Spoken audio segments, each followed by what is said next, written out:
Kisah ini dari salah seorang yang bernama Andi. Saat itu Andi dan keluarganya seperti biasa saat menjelang hari raya Lebaran. Semua perantau mudik ke kampung halamannya masing-masing untuk bertemu dengan sanak saudaranya. Begitupun dengan Andi, kedua orang tuanya, dan adiknya yang masih kecil. Saat itu Andi masih berusia sekitar 12 tahun, sedangkan adiknya yang bernama Reno masih berusia 8 tahun.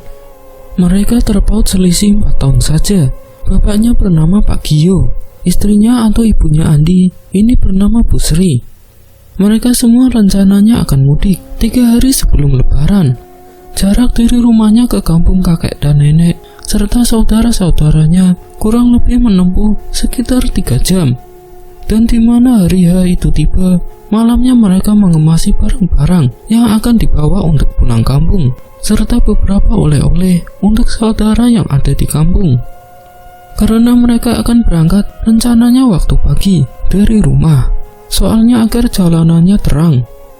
Rumah mereka jika harus ke kampung kakek neneknya melewati kanan kirinya hutan, jadi mereka memilih untuk lewat daerah sana pagi atau siang hari.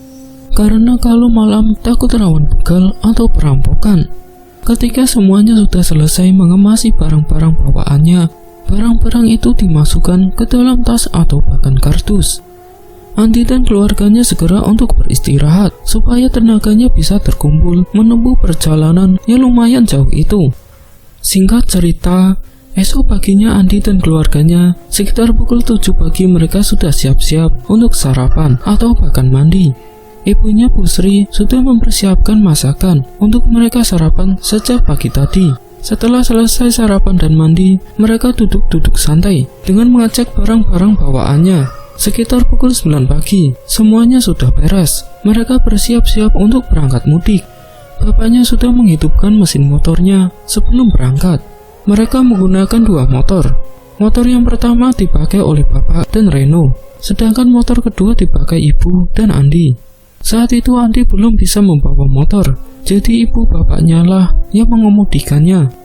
Di perjalanan mereka berjalan tidak terlalu cepat dan tidak terlalu lambat, karena ibu tidak mau mengendari motornya terlalu cepat. Sekitar 3 jam kemudian, akhirnya mereka sampai di rumahnya kakek nenek yang ada di kampung. Kampungnya asri dan adem, bahkan para tetangga-tetangganya ramah-ramah. Sesampainya di rumah kakek nenek, mereka saling bersalaman karena sudah lama tidak bertemu. Rumahnya kakek nenek terbilang berada di pelosok karena lokasinya yang cukup jauh dari kota. Bahkan warga sekitar saja untuk membeli bahan-bahan makanan harus ke kota menggunakan mobil pick up. Biasanya mereka para warga kampung sini selalu menyetop persediaan bahan pangan untuk beberapa bulan.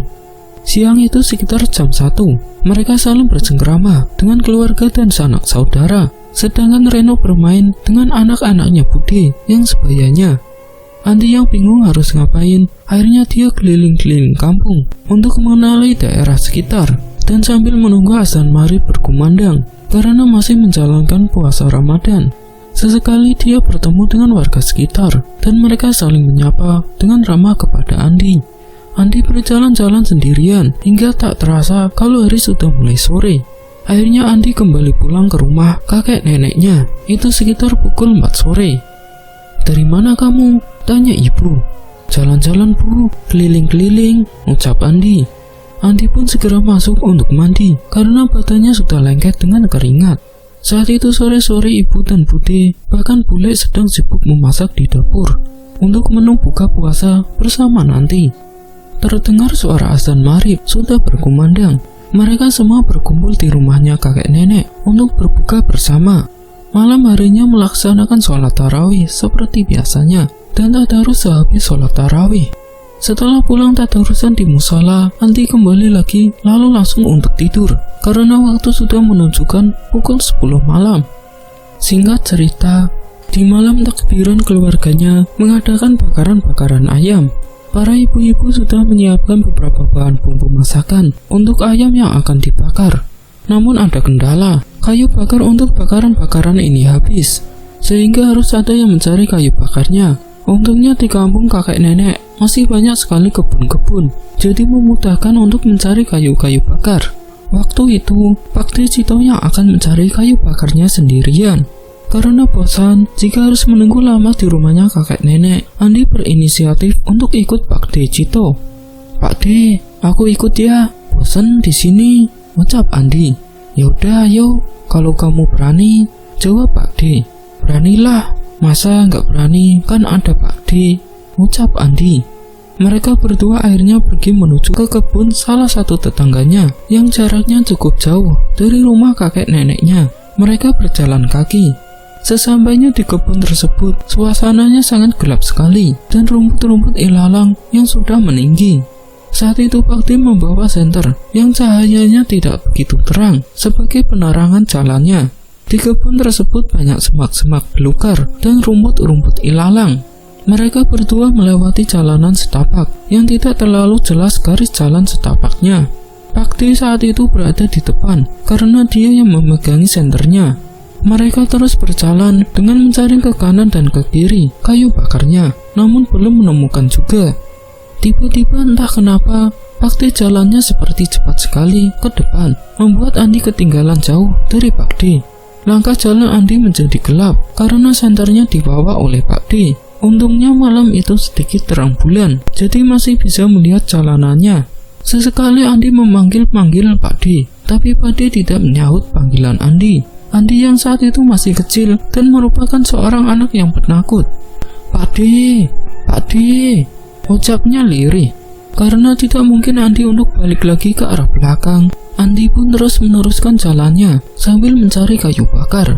Apalagi saat itu Andi sudah sampai di tengah-tengah kebun tersebut. Pelan-pelan Andi berjalan dan dia mendapatkan beberapa kayu-kayu untuk dibakar. Kayu-kayu tersebut dia tenteng pada tangannya. Dan saat itu Andi tidak tahu kemana arahnya Pak De.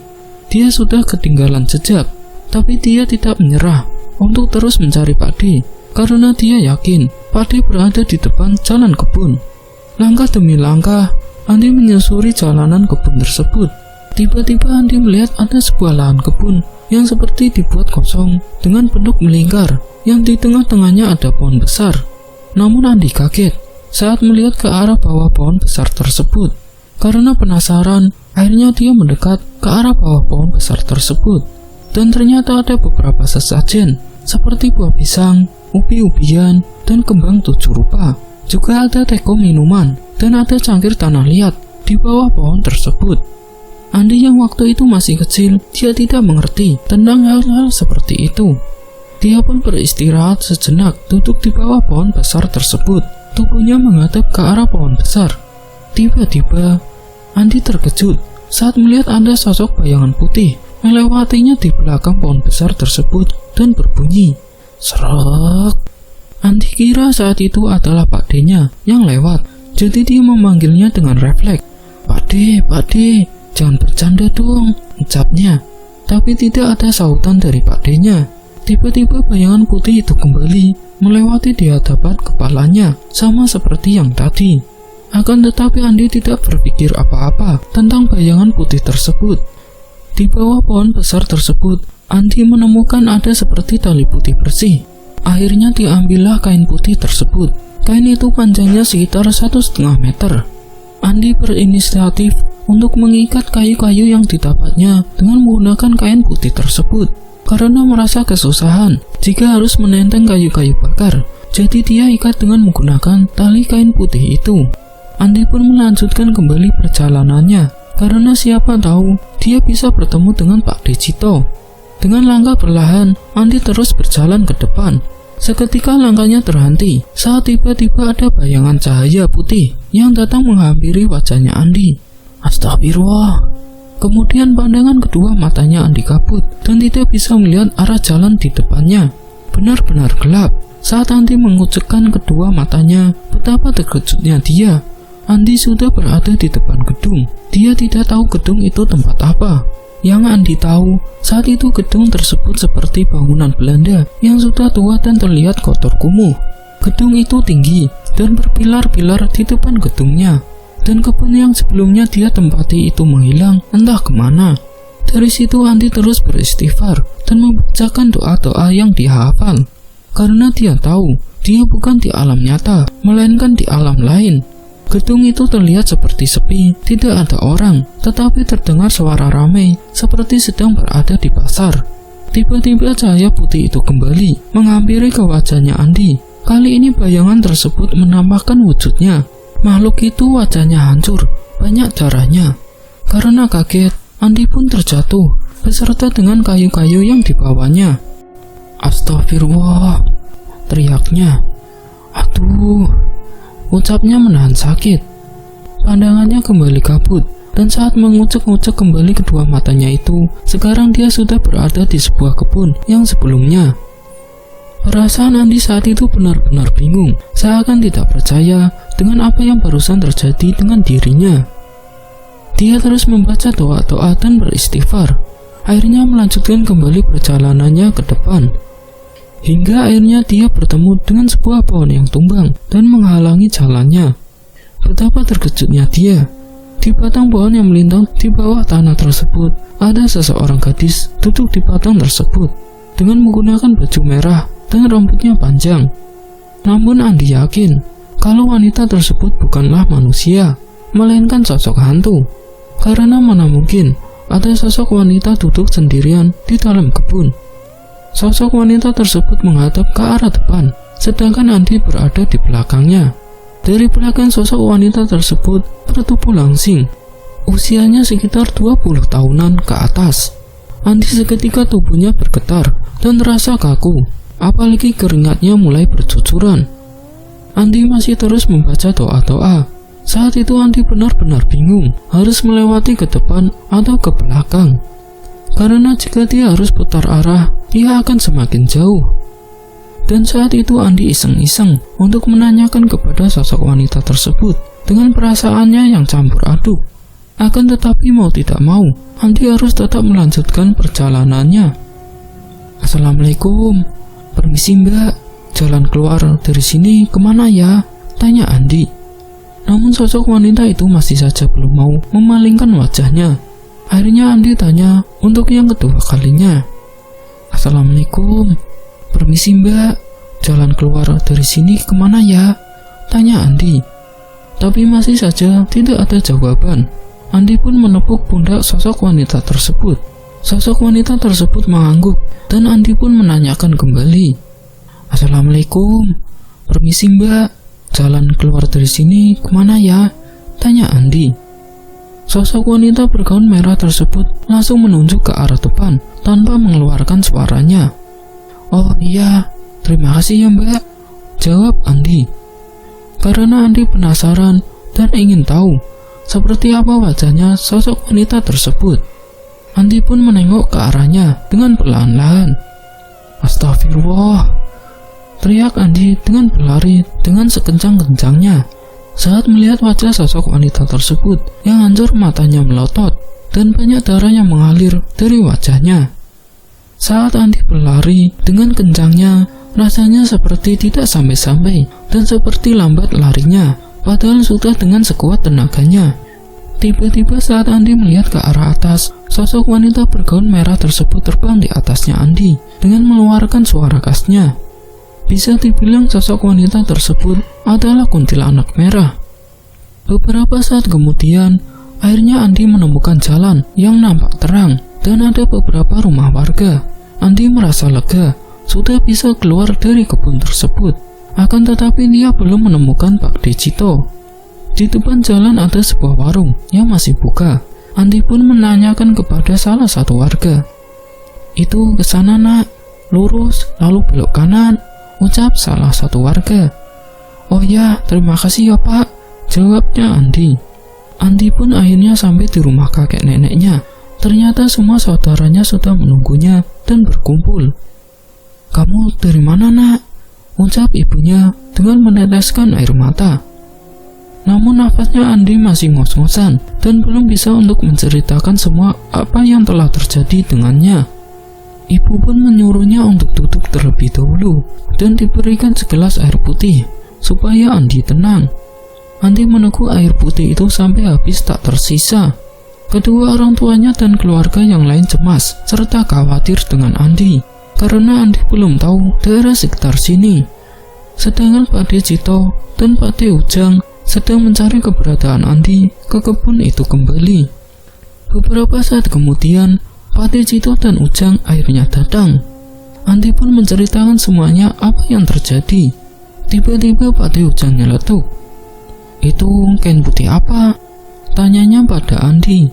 "Gak tahu Pakde, tadi aku nemu," jawab Andi. Patih Ujang ini merupakan seorang yang mengerti tentang hal-hal gaib. Saat melihat kain putih tersebut, seperti sudah ada kejanggalan. Malam itu Andi pulang sampai rumah, ternyata sudah jam 1 malam. Akhirnya mereka semua tidak jadi bakar-bakaran, karena paginya mereka harus melaksanakan sholat Id. Patih Ujang menyuruh agar kayu bakar yang dibawa Andi dengan tali putih itu ditaruh di depan rumah saja. Singkat cerita, saat itu Andi tidur sendirian di depan kursi ruang tamunya. Karena nanggung, sebentar lagi akan melaksanakan sholat Id. Namun Andi tidak bisa tidur. Dia memejamkan kedua matanya, akan tetapi tidak beneran tidur. Tiba-tiba terdengar suara ketukan pintu dari depan. Andi pun segera membukakan pintu tersebut. Saat Andi membuka pintu, ternyata di depan sepi, tidak ada siapa-siapa yang datang. Andi pun bergidik merinding ngeri saat itu karena waktu sudah menunjukkan sekitar pukul 2 malam. Ditutuplah kembali pintunya dan dia kembali ke kursi untuk berbaring. Beberapa saat kemudian, terdengar kembali suara ketukan pintu itu. Tok, tok, tok. Andi pun kembali membukakan pintunya. Betapa terkejutnya Andi melihat dengan mata kepalanya sendiri. Tepat di hadapan wajahnya ada sosok pocong berwajah hitam dengan kain putih lusuh berlumpur.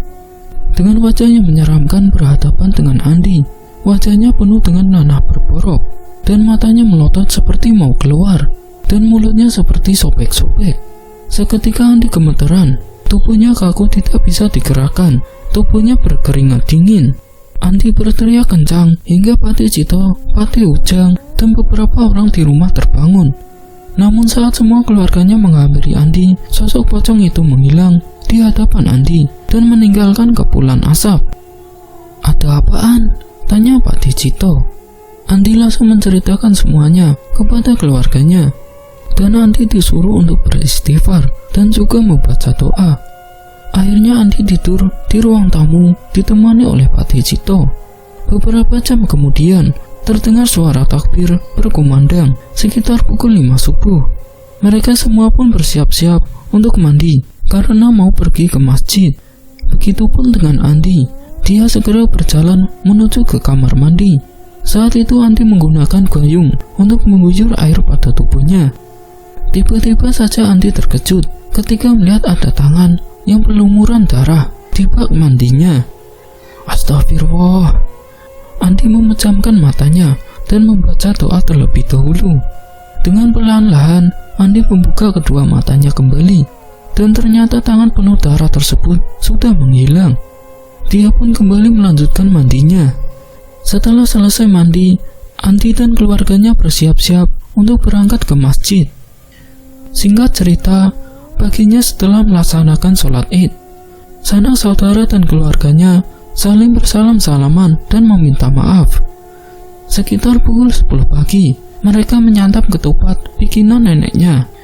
Malam harinya, mereka dengan saudara-saudara lain berencana untuk bakar-bakaran. Karena malam kemarin tidak jadi untuk bakaran-bakaran, akhirnya malam itu bakar-bakaran dilaksanakan dan semuanya berkumpul. Suasananya masih suasana lebaran. Semuanya kompak dan membagi tugasnya. Ada yang menyiapkan tempat pembakaran, ada yang sibuk mengiris ayam-ayam yang akan dibakar, dan ada juga yang menyiapkan bumbu-bumbu irisan masakan.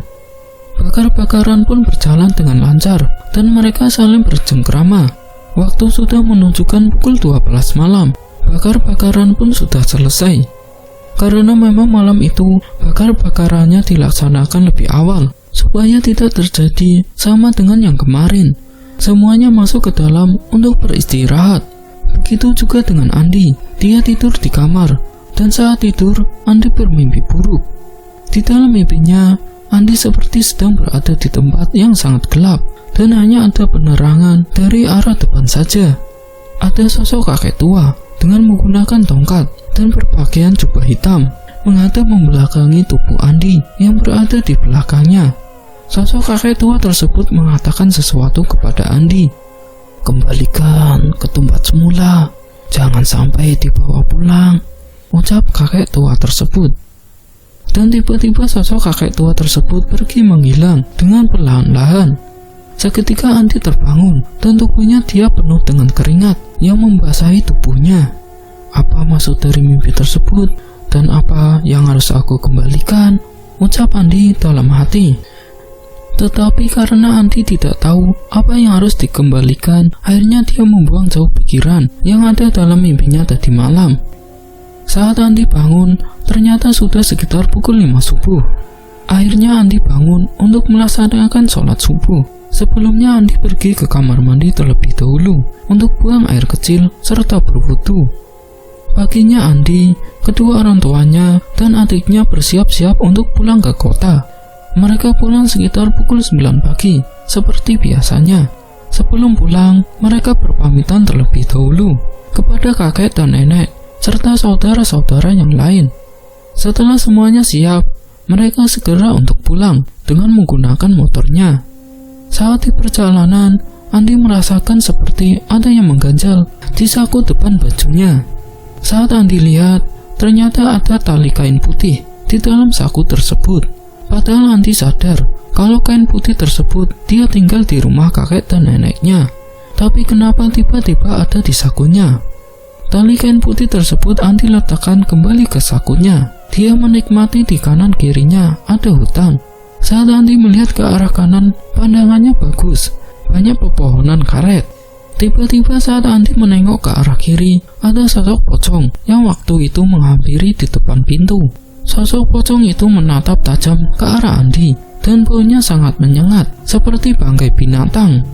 Sebenarnya Andi mau berteriak saat melihat pocong tersebut. Namun Andi memendamnya, karena dia takut kalau Andi berteriak akan mengganggu konsentrasi ibunya yang sedang mengendarai sepeda motornya. Beberapa jam kemudian, akhirnya Andi dan keluarganya sampai di rumahnya dengan selamat. Saat malam harinya, Andi sedang menikmati suasana malam harinya di balkon lantai atas. Kebetulan juga kamar Andi berada di lantai atas. Di depan balkon, Andi duduk dengan memainkan ponselnya. Dia sedang bermain game. Tiba-tiba tercium bau bangkai, sama yang saat dia bertemu dengan pocong itu. Seketika tubuhnya Andi merinding, karena dia tahu kalau sosok pocong itu datang ke rumahnya. Baunya sangat menyengat berada di dekatnya, namun Andi tidak berani menghadap ke belakang. Andi tahu kalau sosok pocong tersebut pasti berada tepat di belakangnya. Dia pun terus membaca doa-doa yang dihafalnya, dan memejamkan kedua matanya. Aroma bau bangkai tersebut dengan perlahan-lahan tiba-tiba menghilang, entah kemana perginya. Akhirnya Andi pun memberanikan dirinya untuk membalikan wajahnya menghadap ke arah belakang. Ternyata sosok pocong tersebut sudah tidak ada, namun hanya ada sebuah kepulan asap. Andi menutup kembali pintu balkonnya dan kembali ke kamarnya. Saat kembali ke kamarnya, dia langsung menutup dan mengunci rapat pintu kamar. Andi pun membaringkan tubuhnya di kasur karena lelah tadi pagi sudah menempuh perjalanan jauh. Ketika membaringkan tubuhnya di kasur dan memejamkan kedua matanya, Andi mencium kembali bau bangkai yang sama dan menyeruak di hidungnya. Namun saat Andi membuka matanya kembali, ternyata tidak ada siapa-siapa. Andi pun akhirnya terlelap tidur. Di tengah malam, sekitar pukul 12 malam, dia merasa ingin buang air kecil. Andi pun terbangun dari kasurnya dan pergi menuju ke lantai bawah. Karena letak kamar mandinya berada di lantai bawah, jadi Andi harus menuruni anak tangga rumahnya. Saat Andi sedang berada di kamar mandi, dia merasa seperti ada yang mengawasinya dari belakang. Tubuhnya pun merinding seketika. Andi perlahan-lahan menghadap ke arah belakang, dan ternyata ada sosok pocong yang berdiri tepat di belakang tubuhnya Andi. Untungnya Andi sudah selesai buang air kecilnya. Baunya sangat menyeruak di hidungnya, hingga dia menutupi hidungnya karena tidak kuat dengan baunya. Andi terus berkomat-kamit di mulutnya untuk membaca doa, dan keluar dari kamar mandinya untuk kembali ke kamarnya. Sosok pocong tersebut sudah pergi menghilang entah kemana. dia pun kembali masuk ke kamarnya dan tidur berbaring di kasur. Sebelum tidur, Andi membaca doa supaya tidak mengalami mimpi buruk. Sekitar pukul 3 dini hari, tiba-tiba Andi kebelet pipis kembali. Dia pun turun lagi ke lantai bawah. Kedua kalinya dia ke kamar mandi. Untuk kali ini tidak ada gangguan-gangguan sosok pocong tersebut. Sesaat setelah dari kamar mandi, Andi tidur kembali di kamarnya. Di kasurnya, posisi tubuhnya yang tengkurap, wajahnya menghadap ke arah pantat. Saat Andi membalikkan tubuhnya ke arah depan, tiba-tiba dia mencium bau bangkai kembali yang menyeruak tepat di depan hidungnya. Andi pun membuka kedua matanya dengan terbelalak. Betapa terkejutnya dia melihat sosok pocong hitam berada tepat di atasnya yang sedang melayang. Wajah sosok pocong hitam tersebut berhadapan dengan wajahnya Andi. Rasanya Andi ingin berteriak, namun mulutnya terasa seperti terkunci dan tidak bisa berkata apa-apa. Tubuhnya pun kaku, tidak bisa digerakkan. Andi hanya bisa menangis dan meneteskan air matanya dari pojok matanya yang terus mengalir membasahi pipinya. Sosok pocong hitam tersebut dengan mulutnya menganga tepat di hidungnya Andi. Dia sebenarnya sudah tidak kuat mencium bau bangkai yang berasal dari sosok pocong tersebut. Saat itu nyawanya Andi antara sadar dan tidak sadar, karena dia seperti sedang bermimpi, tapi nyata. Ternyata arwahnya Andi inilah yang berkeliaran di rumahnya sendiri, sedangkan tubuhnya Andi dan kedua mata Andi tertutup. Andi tidak kuat melihat sosok pocong yang berada tepat di atasnya itu, hingga membuat dia pingsan di tempat. Saat itu arwah Andi keluar dari kamarnya, namun dia tetap menampakkan wujudnya. Di depan kamarnya terdapat meja belajarnya Reno, adiknya.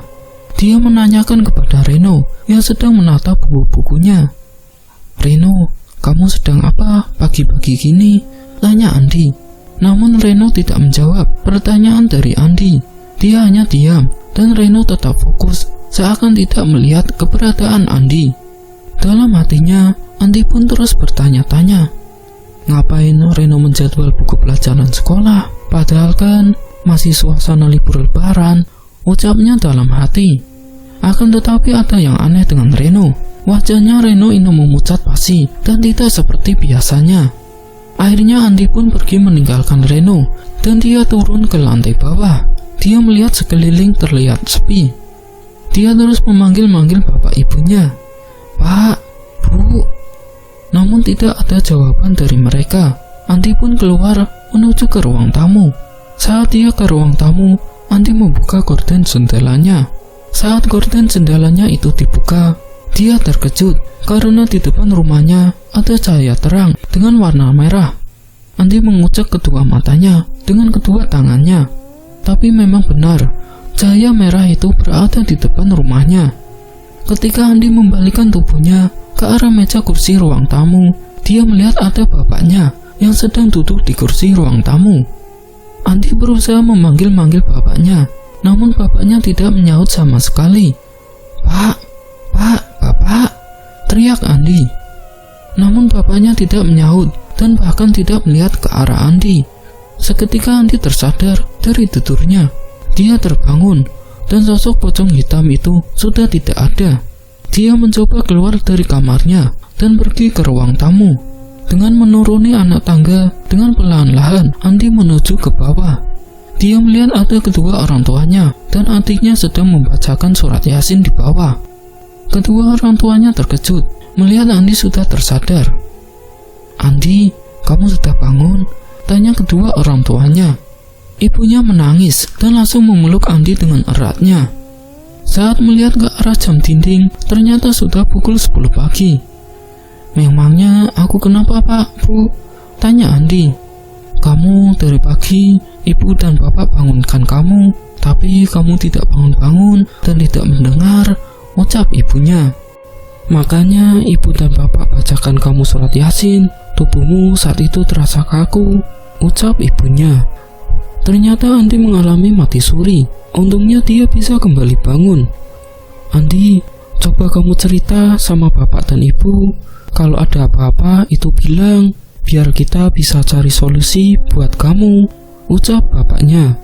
Akhirnya Andi menceritakan semuanya kepada kedua orang tuanya secara detail tanpa ada yang terlewatkan sedikit pun. Bapaknya Andi kemudian menghubungi Pak De Ujang untuk menanyakan hal tersebut kepadanya, karena dia memang bisa membantu hal-hal yang berkaitan dengan seperti itu atau hal-hal gaib. Halo Kang, coba terawang apa yang sebenarnya terjadi dengan Andi. Akhir-akhir ini dia diteror, ucap Bapak Andi. Kalian datang saja ke sini besok, nanti aku akan bantu, dan jangan lupa bawa tali kain putih itu ke sini, ucap Pak De Ujang. Iya Kang, besok aku akan ke sana dengan Andi, jawab Bapak Andi. Keesokan harinya, Andi dengan bapaknya segera pergi ke rumahnya Pak De Ujang dengan menggunakan motornya. Saat itu sebenarnya ibu yang ingin mengantarkan, akan tetapi kalau masalah seperti ini, ibu tidak berani, jadi sama bapak saja. Mereka berboncengan berdua dengan menggunakan motor. Sekitar jam 9 pagi, sama seperti waktu mereka mudik. Saat itu suasana cukup mendung, jadi perjalanan menuju ke rumahnya Pak De Ujang jadi lebih adem. Sesampainya di sana, sekitar pukul 1 siang, karena bapak sengaja memperlambat jalannya. Saat itu turun hujan, tapi tidak terlalu deras. Sesampainya di rumah Pak De Ujang, Pak Gio dan Andi dipersilakan untuk duduk di ruang tamu, dan mereka pun disuguhkan minuman teh hangat dan pisang goreng yang baru saja masak. Di sana masih hujan gerimis rintik-rintik, membuat Pak Gio dan Andi menikmati teh hangat dan pisang gorengnya itu. Di sela-sela menikmati suguhan dari Pak De dan Pak De, mereka saling bercengkrama. Pak De pun meminta Andi untuk menceritakan semuanya tentang apa yang dialami oleh dirinya sejak awal. Ceritakan semuanya, kenapa kamu bisa sampai gini, ucap Pak De Ujang. Jadi, kejadian itu saat aku ke kebun dengan Pak De Cito, saat mencari kayu bakar, aku mengambil tali kain putih ini Pak De, ucap Andi dengan menyerahkan kain putih itu dari sakunya Andi. Pak De sepertinya sudah tahu, bahkan dia juga tahu kalau kain putih tersebut ada 2. Ambil kain putih satunya lagi yang masih terikat pada kayu bakar yang masih ada di depan rumah, pinta Pak De Ujang. Akhirnya Andi pun segera untuk mengambil kain putih yang terikat di kayu bakar. Kayu-kayu dan ikatan tali kain putih itu sengaja Pak De simpan di depan rumahnya, karena saat itu Pak De merasa ada yang aneh dengan kain putih tersebut. Setelah selesai mengambil tali kain putih itu, Andi berikan kepada Pak De. Ini Pak De, talinya, ucap Andi.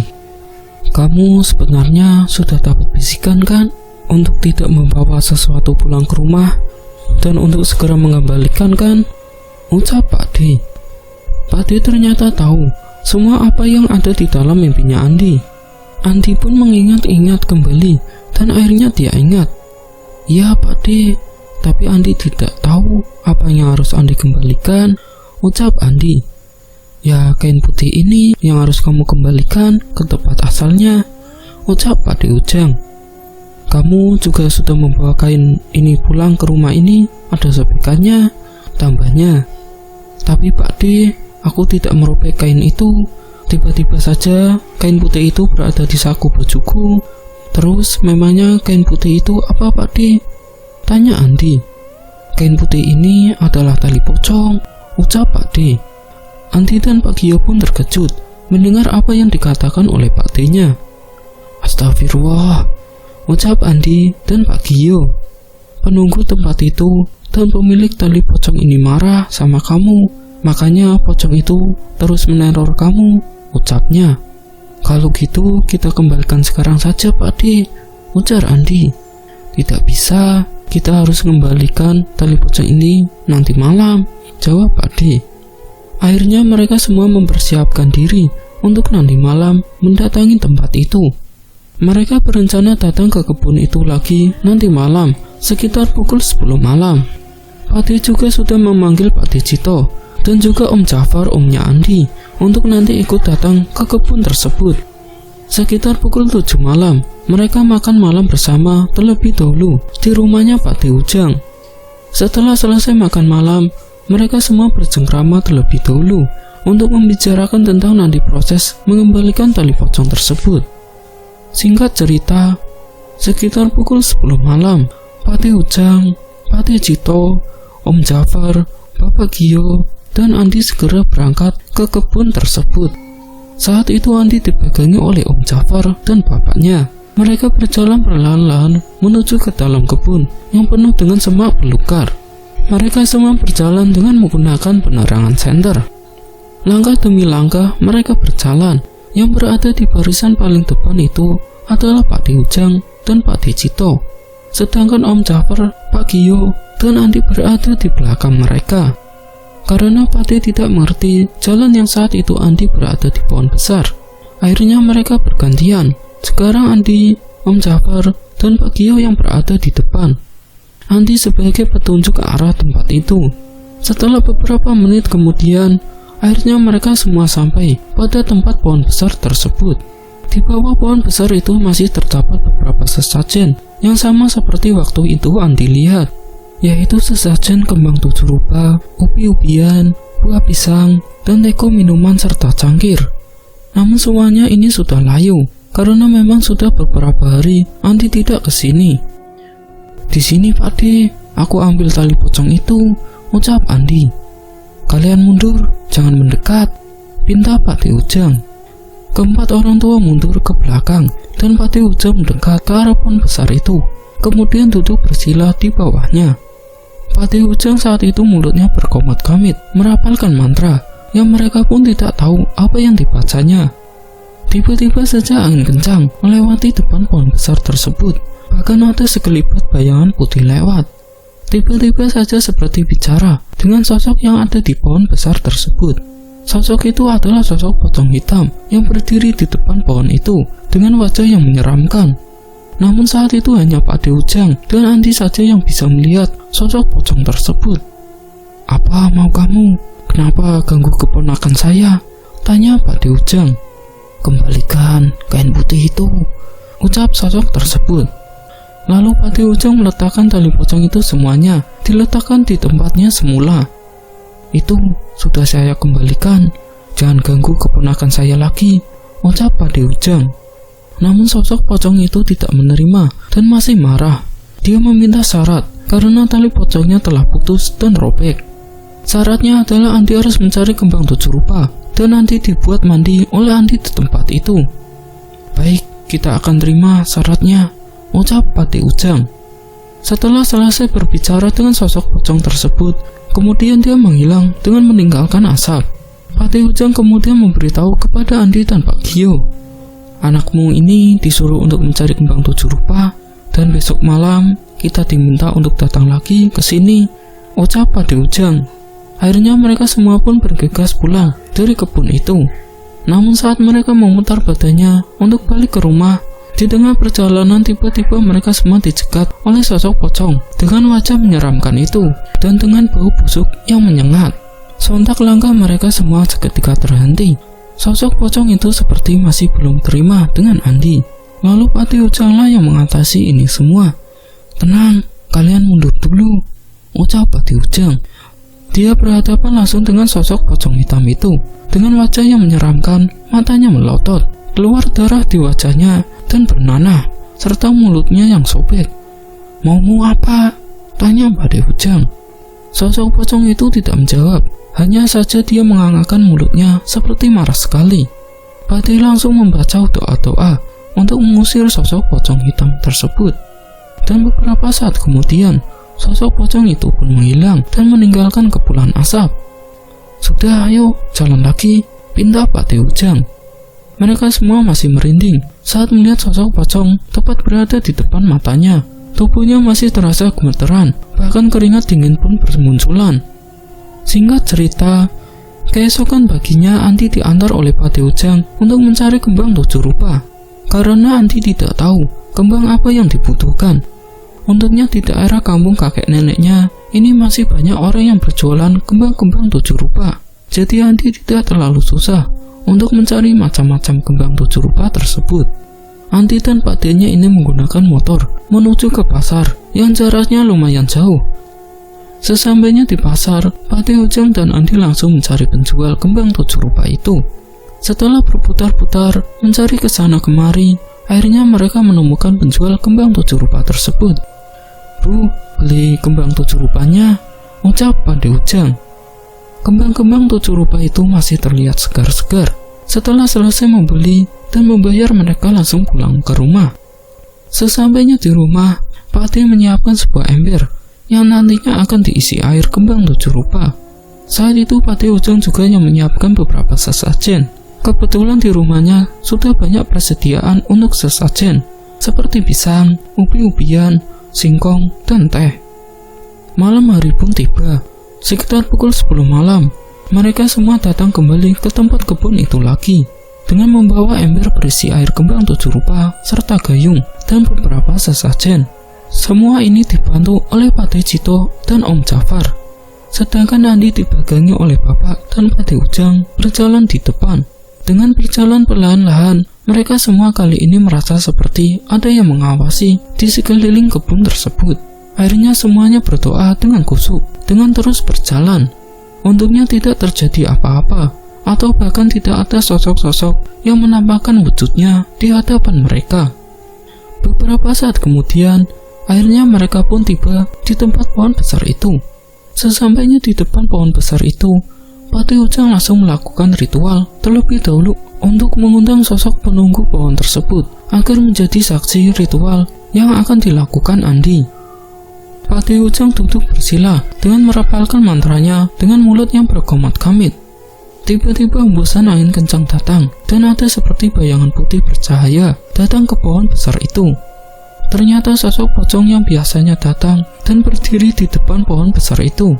Andi pun didudukkan di tanah dengan bajunya dilepas. Lalu perlahan-lahan Pakde Ujang menyiramkan air kembang 7 rupa itu dengan terus merapalkan mantranya. Saat itu tubuh Andi terasa sangat panas, dari ujung kaki sampai ke ubun-ubun kepalanya. Kemudian dari atas kepalanya seperti mengeluarkan sebuah kepulan asap tebal. "Ah, panas Pakde, panas!" rintih Andi. Setelah ritual itu selesai dilakukan, Andi merasakan tubuhnya terasa lega dan plong kembali. Pakde berbicara kembali dengan sosok pocong tersebut dan entah apa yang mereka bicarakan. Sesaat setelah ritual tersebut, akhirnya mereka semua kembali pulang ke rumah. Sesampainya di rumah, Pakde Ujang sekitar pukul 1 malam. Mereka berbincang-bincang terlebih dahulu di rumahnya. Kata Pakde Ujang, tempat itu biasanya dipakai sebagai tempat pesugihan oleh orang-orang di desa lain. Karena pohon besar di tengah-tengah kebun itu dipercaya sebagai tempat pesugihan penglaris dagangan. Pakde juga baru tahu kalau kebun itu dijadikan sebagai tempat ritual pesugihan. Dia mengetahui hal itu dari sosok pocong hitam itu. Dan ternyata selama ini Andi sudah diincar oleh sosok penunggu tersebut. Andi akan dijadikan tumbal. Makanya pada saat itu dia dibawa ke alam lain. Akan tetapi untungnya Andi saat itu selalu mengingat Allah Subhanahu wa Ta'ala dan terus membaca doa-doa. Jadi Andi susah untuk dijadikan tumbal. Bahkan kata Pakde, saat orang tuanya membacakan surat Yasin, Andi sudah dibawa oleh sosok itu ke alam lain sehingga dia mati suri. Untungnya Pak Gio dan Bu Sri saat itu segera membacakan doa untuk Andi. Kalau tidak, dia bisa saja hilang nyawanya. Tempat itu dijadikan tempat pesugihan tali pocong sebagai penglaris dagangan orang yang melakukan perjanjian dengan penunggu pohon besar itu. Pakde juga sudah tahu siapa orang yang melakukan pesugihan tali pocong itu. Orangnya termasuk tetangga desanya yang berjualan bakso. Memang selama ini usaha warung baksonya selalu ramai pembeli, bahkan dari berbagai desa lain yang datang ke warung baksonya.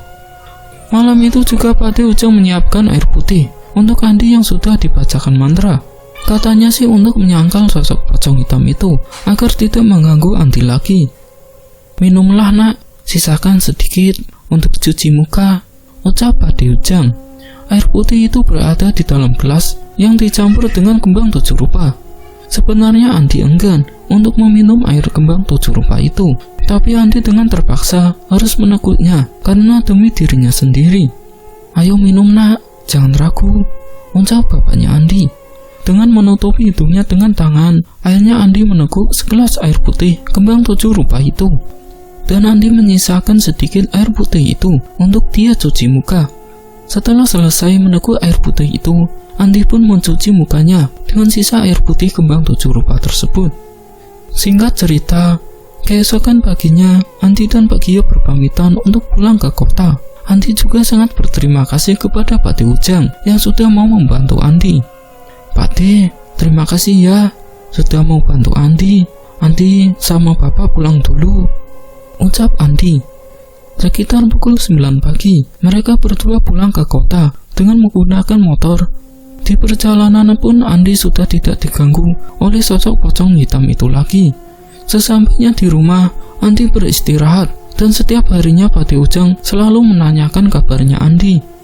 "Andi, gimana? Masih diganggu nggak?" tanya Pak De Ujang. "Alhamdulillah, sudah nggak kok Pak De," jawab Andi.